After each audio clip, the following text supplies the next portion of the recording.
Dans le nord de la Chine, l'hiver est la saison où la pollution de l'air atteint ses niveaux les plus toxiques. C'est parce qu'à la mi-novembre sont mis en marche les systèmes de chauffage fonctionnant au charbon.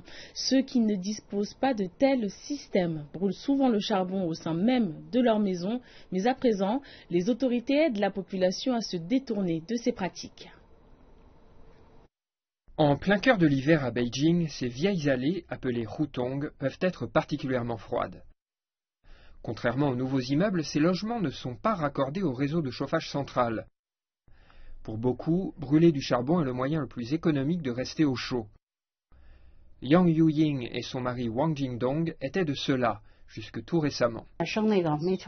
Quand on utilisait des poêles à charbon, on devait boucher tous les trous. C'était très difficile. Avant de partir pour le travail, on devait s'assurer que tous les trous étaient recouverts. En rentrant, on devait tous les vérifier à nouveau, parce que les émanations sont toxiques. En 2012, ils sont passés à l'électricité, grâce au gouvernement qui offre des subventions à hauteur de 60%. En plus d'être peu cher donc, le chauffage électrique fournit un meilleur confort, et il est également plus sûr que brûler du charbon.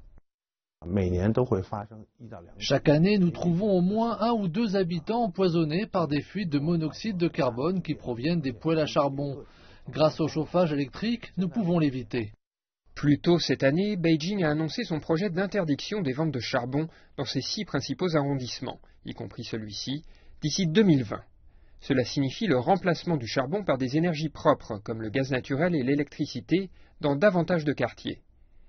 Après des décennies passées à polluer l'atmosphère de Beijing, les centrales thermiques au charbon vont également être fermées. Le chauffage central à Beijing viendra donc davantage des énergies propres. Les données officielles montrent que le charbon comptait pour 1/4 de l'utilisation énergétique de Beijing en 2012.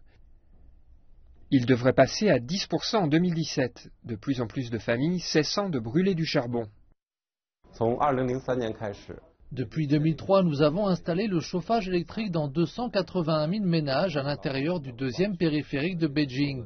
En 2014, nous avons installé l'électricité dans 17 000 logements à étage unique. À présent, la plupart des ménages à l'intérieur du 2e périphérique ont le chauffage électrique. Cela a permis de réduire la dépendance au charbon de Beijing de 280 000 tonnes par an. Cela a aussi réduit nos émissions de CO2 de 730 000 tonnes par an. Avec 500 000 personnes qui meurent chaque année en Chine du fait de la pollution de l'air, se détourner de l'utilisation du charbon devient de plus en plus urgent.